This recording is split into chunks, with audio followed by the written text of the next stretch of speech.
الحمد لله وأشهد أن لا إله إلا الله وحده لا شريك له وأشهد أن محمدا عبده ورسوله وقال الله تعالى ومن أحسن قولا ممن دعا إلى الله وعمل صالحا. Allah Ta'ala goes on to say, and who is better than the one who calls to Allah and he does the righteous actions. So my dear brothers and sisters, our da'wah, it should be for Allah and Allah alone. May Allah make me and may Allah make you from amongst those people that are mukhlis lillah and that our actions and our deeds are done for Him subhanahu. But we want to inshallah look at, ya ikhwan, that this call to Allah ta'ala, it is something that we have to reflect upon those that came before us. Those that came long before us that treaded this path of calling to Allah and what they endured in doing the da'wah ilallah ta'ala. It is something, ya ikhwan, that is not for those that have a weak heart, or those whose skin is very easy to cut or hurt. It is for those, ya ikhwan, that can stand and deal with the fasad and the fitna that comes. May Allah make me and may Allah make you stronger so we can carry this da'wah ilallah ta'ala to mankind. So first and foremost, we want to look at, ya ikhwan, Nabi Adam alayhi salatu taslim, as he was seduced by shaitan lanatullah alayhi. And at one time, ya ikhwan, him and his wife, they were tricked by the devil and they were kicked out of the Jannah. Tricked and seduced by the devil. Tricked and seduced. The question is, are we tricked and are we seduced? How many times? Also, we look at Nuh alayhi salatu taslim. He had to build a boat for safety and security to save his family from the adhab of Allah tabarak wa ta'ala. The only way to escape Allah's adhab was from the order of Allah was to build a safina, a boat for safety and security, because the adhab, the punishment, came from Allah Azza wa Jalla. May Allah save me and save you from the punishment of Allah ta'ala. We say, A'udhu billah min adhabillah.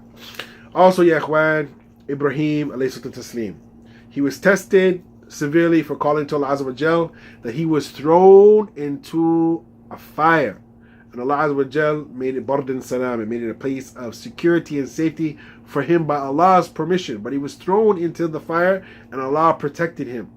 The question is will Allah protect us, ya ikhwan, from all these imtihanat, from all these tests and turmoils and fitan? This is a question. Are we from amongst those that are pious enough that Allah Azza wa Jalla sends His tranquility? Also, ya ikhwan, the issue of Musa alayhi salatu taslim. Musa alayhi salatu taslim, he was exiled, he was kicked out and expunged. He had to lead the most comfortable lifestyle. Imagine you're with the Pharaoh living at the highest level of prosperity.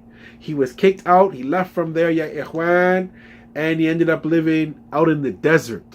Out in the desert, going from 5-star or 7-star lifestyle down to living in the desert, ya ikhwan.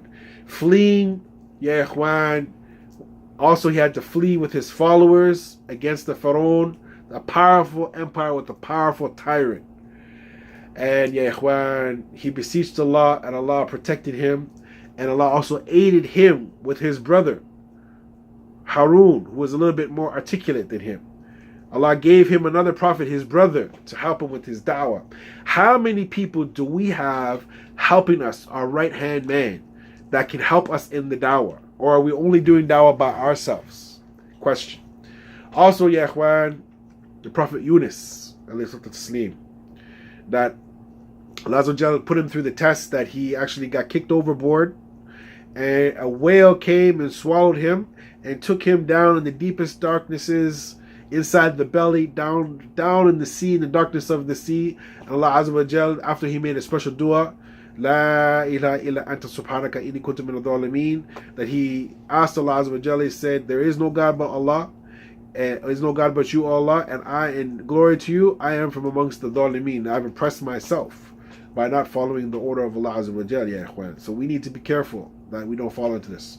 Also, Prophet Lut alayhi salatu taslim, he was drove out of his city, and being a person of purity and being upright, he was actually mocked. And his own wife, she betrayed him. Imagine that. A prophet of Allah, his own wife betrayed him. Also, ya ikhwan, Yahya. Yahya lost his head because of some of the rulings that he gave. He lost his head. They killed him. Also, Ayub. He had an unbearable test, an unbearable skin sickness. For many, many, many years, Allah tested him with them, and he was patient, ya ikhwan. How many of us are patient? If things don't go the right way, the way that we want it right away, instantaneously, this is not for me, let me just give up.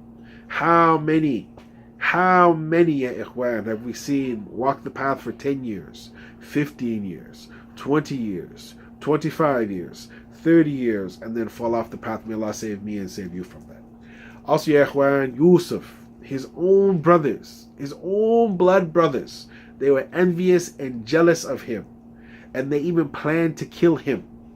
Imagine that. His own blood brothers.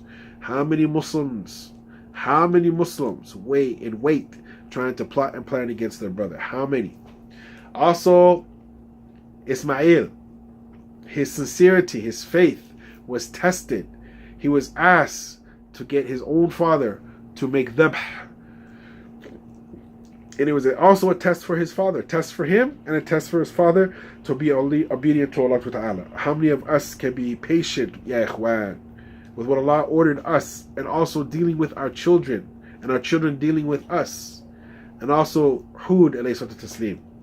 He was tested, his people were tested with a huge storm, ya ikhwan, that wiped out a lot of the people in that area. And Sulayman was tested with great powers, ya ikhwan. Allah gave him the ability to talk and to control over the jinn and the animals. So forget Aquaman. Look at Prophet Sulayman. He had a kingdom like no other, ya ikhwan. Allah granted that to him. And then we come to the Nabi sallallahu alayhi wasallam. His lifestyle, ya ikhwan. We need to go back and read and see what the Prophet sallallahu endured. He endured boycotting. He endured people calling him a soothsayer. People trying to kill him. His own family members waging war against him. We find, ya ikhwan, that the Prophet ﷺ, he was patient, and he made lots of dua and supplication. His story, ya ikhwan, if you want to know, it encompasses many great lessons. And inshallah ta'ala, if we want to be a group of people that call to Allah, we have these examples. And also great shuyukh that came after them, great sahaba, great tabi'een. There's many, many ibra, many different lessons that we can learn. But these are just a few, ya ikhwan. And if you want to be kun da'iyun, be a da'i, know that, ya ikhwan, we're going to be tested. May Allah make us from amongst those that are thabit with istiqama ala tariq as-sabil al-mu'mineen. Wa akhira da'wana an alhamdulillahi rabbil alameen.